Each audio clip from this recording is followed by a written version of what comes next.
that's what you'll probably hear from a lot of people that like retro games, is that it's the simplicity. Those games challenge eye-hand coordination, mind-body coordination, fast reaction time, and comprehensive thinking on a level that modern games don't.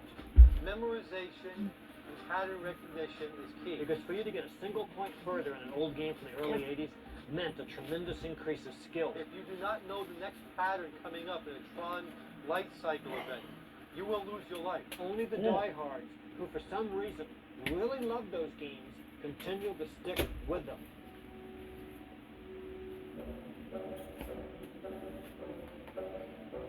But what we've done is had the mayor tie up the entire streets with a Life magazine who come to town and photograph the world's greatest video game players who've been flown in especially for this Life photographic session.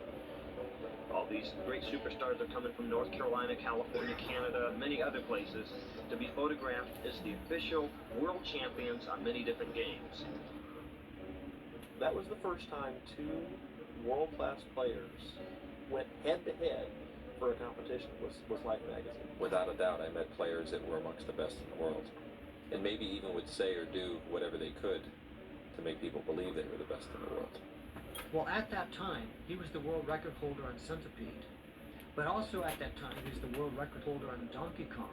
But we didn't know that because someone else was invited there from Kansas City, who, because of a claim they had made, it was presumed that they were the Donkey Kong champion.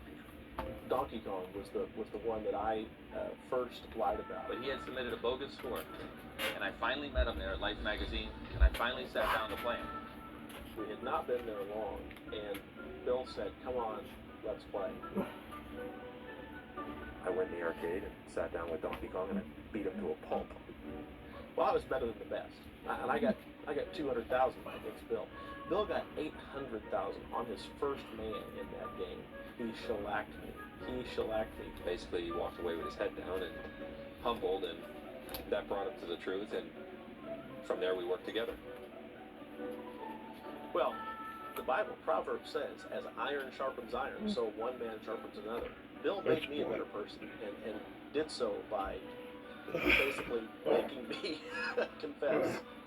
I've pointed out to Steve that he's the person he is today because he came under the wrath of Bill Mitchell. And in front of the 19 top players in the nation, especially North America, he did the highest Donkey Kong score possible, and also found out that the game ends on the 22nd board.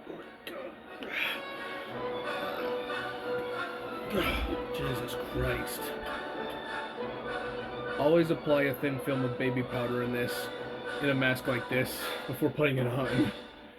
Jesus Christ, I cut off my air supply a few times from the rubber.